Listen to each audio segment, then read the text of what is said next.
ഇത് parking light എന്ന് പറയാം. അപ്പോൾ ഇതൊരെണ്ണം കത്തുന്നില്ല. അപ്പോൾ അത്യാവശ്യം നമ്മളെന്ത് ചെയ്യണം, ചെറിയ ചെറിയ നുറുക്ക് പണികൾ ചെറിയ ചെറിയ നമ്മളെ കൊണ്ട് വെക്കുന്നത്. അപ്പോൾ ഏതെങ്കിലും ഒരു കണക്ഷൻ വിട്ടായിരിക്കും. അപ്പോൾ അത് നോക്കുക.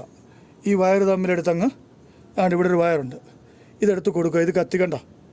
പിന്നെ നമ്മൾ ടേപ്പൊക്കെ ഇട്ട് മുറുക്കണം. ഈ ടേപ്പൊക്കെ വെച്ച് നമ്മളിട്ട് മുറുക്കണം. അങ്ങനെ ചിലപ്പോൾ കണക്ഷനൊക്കെ കട്ടാവും. പഴയ വയറൊക്കെയാണ് അടിയിൽ നിന്ന് പോയിരിക്കുന്നത്. അപ്പോൾ അതുകൊണ്ട് അതൊക്കെ നമ്മൾ അല്ലറ ചില്ലറ പണികളൊക്കെ നമ്മൾ അറിഞ്ഞു വെക്കുക. പിന്നത്തെ കാര്യം എന്തുവാ, പുതിയ ആൾക്കാർ ഇപ്പോൾ ഒത്തിരി യൂത്ത് വരുന്നുണ്ട്. അപ്പോൾ അവർക്ക് 2 ആക്സിൽ എന്താണെന്ന് അറിയത്തില്ല. ട്രailerൻ്റെ 2 ആക്സിൽ 3 ആക്സിൽ എന്താണെന്ന് മനസ്സിലാക്കി വെക്കുന്നത് നല്ലതാണ്. കാര്യം ലോഡ് മീസാനൊക്കെ കയറുമല്ലോ, നമ്മൾ വെയിറ്റ് തൂക്കാനൊക്കെ പോകും.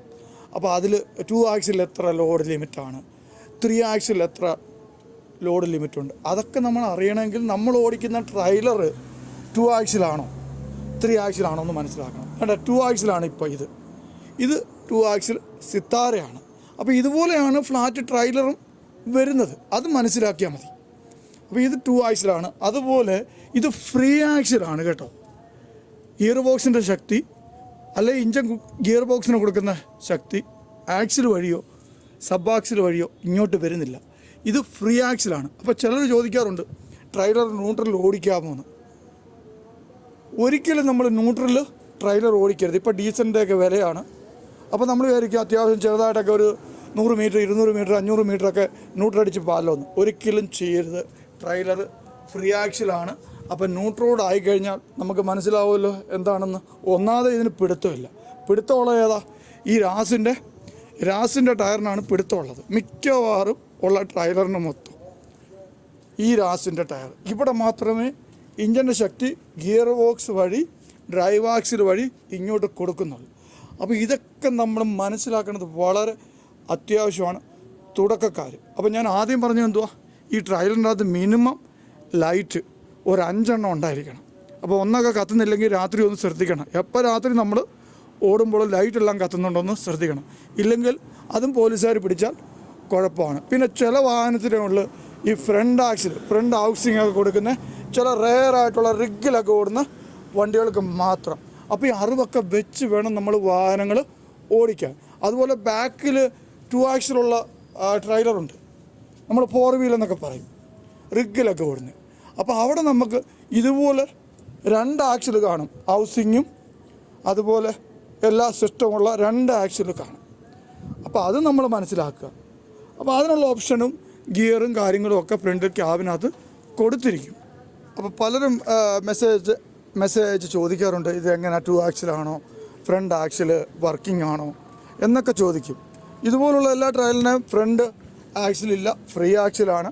പിന്നെ റിഗിൽ ഓടുന്നതിന് മാത്രമേ ഉള്ളൂ ഫ്രണ്ടിൽ പിടുത്തം. അത് ഓപ്ഷണബിളാണ്. അപ്പോൾ അത് മനസ്സിലായിക്കോ. അപ്പോൾ 2 ആക്സിൽ എന്താ 3 ആക്സിൽ എന്നൊക്കെ മനസ്സിലായല്ലോ. അത്യാവശ്യം ഈ ലൈറ്റിൻ്റെ വയറൊക്കെ അടിയിൽ കൂടെ പോകുന്നത്. ഇതൊക്കെ നമുക്ക് വേണമെങ്കിലും കൊടുക്കാം, അറിയാമെങ്കിൽ. ഒന്ന് വിട്ടുപോയാൽ കത്തത്തില്ല. അതങ്ങ് കൊടുത്തിട്ട് പിന്നെ ടേപ്പ് ചുറ്റിയാൽ മതി. പിന്നെന്തോ മിക്കവാറുമുള്ള എല്ലാ ട്രailerനും ഇവിടെ മാത്രം ഓരോ ഹൗസിങ്ങേ ഉള്ളൂ. അപ്പോൾ അത് മനസ്സിലാക്കുക. ഹൗസിങ്ങിനകത്ത് ഓയിലുണ്ട്, സമയത്തൊക്കെ ഓയിലൊക്കെ വർക്ക്ഷോപ്പിൽ കൊണ്ട് ചെക്ക് ചെയ്യണം. അപ്പോൾ അങ്ങനെയൊക്കെയുള്ള കാര്യങ്ങൾ നമ്മൾ മനസ്സിലാക്കുക. അല്ലാണ്ട് ഇത്രയും വലിയ ട്രailerന് ഈ ഗിയർ ബോക്സിൻ്റെ ശക്തി ഈ ടയറിൽ മാത്രമേ പിടുത്തുള്ളൂ. ബാക്കി പുറകോട്ട് കിടക്കുന്ന ട്രailer എല്ലാം ഫ്രീ ടയറുകളാണ്. അപ്പോൾ നമ്മൾ ന്യൂട്രാക്കിയാലോ? അപ്പോൾ ന്യൂട്രാക്കി ഓടിക്കാമോ ചേട്ടാ എന്നൊക്കെ എന്നോട് ചോദിക്കാറുണ്ട്. ഒരിക്കലും ന്യൂട്രാക്കി ഓടിക്കരുത്. ഗിയർ തന്നെ ഓടിക്കണം. ഗിയർ തന്നെ ഓടിച്ചാൽ മതി. അപ്പോൾ നമ്മൾ ആക്സിലേറ്ററിന് കാലെടുക്കുമല്ലോ പൊതുവേ വണ്ടി ഓടിക്കൊണ്ടിരിക്കുമ്പോൾ.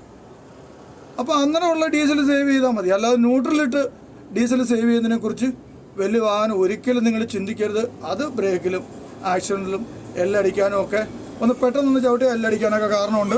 അതുകൊണ്ട് എപ്പോഴും ഗിയറിൽ വാഹനം ഓടിക്കുക.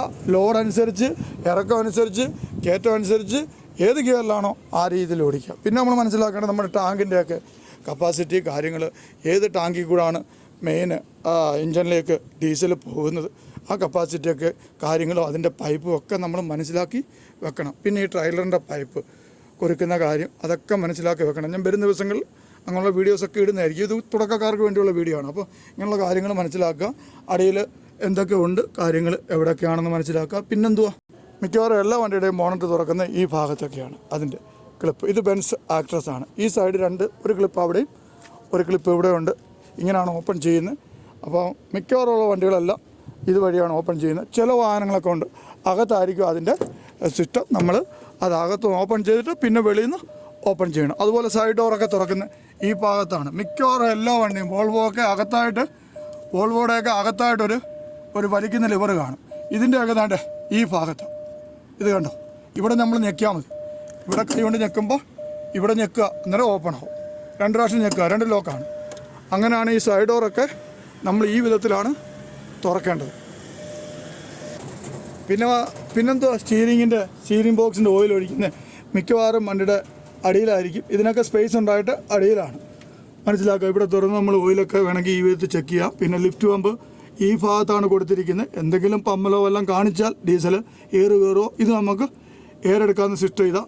മിക്കവാറും ഉള്ള വണ്ടികൾ എന്തുവാണ് ക്യാബിൻ അപ്പ് ചെയ്യണം. ഓക്കെ, എന്നാലേ നമുക്ക് ഇങ്ങനെയുള്ള സ്റ്റീരിംഗ് ഓയിലൊക്കെ ഒഴിക്കാനൊക്കത്തുള്ളൂ.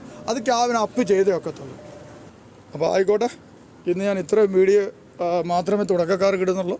വരും ദിവസങ്ങളിൽ ഒത്തിരി വീഡിയോസൊക്കെ നിങ്ങൾക്ക് ലഭിക്കുന്നതായിരിക്കും. അത്യാവശ്യമൊക്കെ ചെറിയ നുറുക്ക് പണികൾ നമ്മൾ പഠിച്ച് വെക്കണം. അത്യാവശ്യമാണ്. എപ്പോഴും നമുക്ക് മേശിരി കിട്ടത്തില്ല. രാത്രിയിലും പകലൊക്കെ ഉള്ള ഓട്ടമായിരിക്കും. അതുകൊണ്ട് ചില്ലറ ചെറിയ പൊടിക്കൈകൾ ടയർ ഊരാനും ടയർ മുറുക്കാനും ഒക്കെ വേണ്ട. ടയർ ഊരാനും 10 നട്ടാണ്, അത് ഊരാനും അത് മുറുക്കാനും ഒക്കെ നമ്മൾ അത്യാവശ്യം പഠിച്ചിരിക്കണം. അതിനുള്ള മെഷീനൊക്കെ നമ്മൾ വെക്കണം. മേടിക്കാൻ കിട്ടും. 100-150 കൊടുത്താൽ ചൈനയുടെ മെഷീൻ കിട്ടും ടയർ അഴിക്കുന്നത്. ഒറ്റയ്ക്കൊന്നും ഈ ടയർ അഴിക്കാൻ വലിയ പാടാണ്. അപ്പോൾ അങ്ങനെയൊക്കെ ഉള്ള കാര്യങ്ങൾ തുടക്കക്കാർ മനസ്സിലാക്കുക. 2 സ്റ്റെപ്പിന് മിക്കവാറും എല്ലാ വണ്ടിക്കകത്തും കാണും. ഈ സൈഡാണ് ഈ സേഫ്റ്റി മാറ്റിയിട്ട് ഈ സേഫ്റ്റി റിമൂവ് ചെയ്ത് ഈ നട്ട് അഴിക്കുക. ഓക്കെ, ഈ നട്ട് കണ്ടോ, ഈ നട്ട് അഴിച്ചിട്ട് ടയർ നമുക്ക് വെളിയിലെടുക്കാം. അപ്പുറ സൈഡിലും ഒരു ടയർ ഇരിപ്പുണ്ട്. അപ്പോൾ 2 ആക്സിൽ എന്താണ് 3 ആക്സിൽ എന്താണെന്നൊക്കെ ഉള്ള കാര്യങ്ങൾ മനസ്സിലായല്ലോ. ഇത് 2 ആക്സിലാണ്. അപ്പോൾ ഇനിയും വരുന്ന ദിവസങ്ങളിൽ 3 ആക്സിലിനെ കുറിച്ച് ഞാൻ പറയാം. അപ്പോൾ എപ്പോഴും ട്രെയിലറിൻ്റെ ടയർ ഫ്രീ ആയിരിക്കും. ഗിയർ ബോക്സിൻ്റെ പവർ അതിലേക്ക് പോകുന്നില്ല. അപ്പോൾ താങ്ക് യു. വീഡിയോ ഇഷ്ടപ്പെടാൻ ഒന്ന് ലൈക്ക് ചെയ്തേക്കണേ.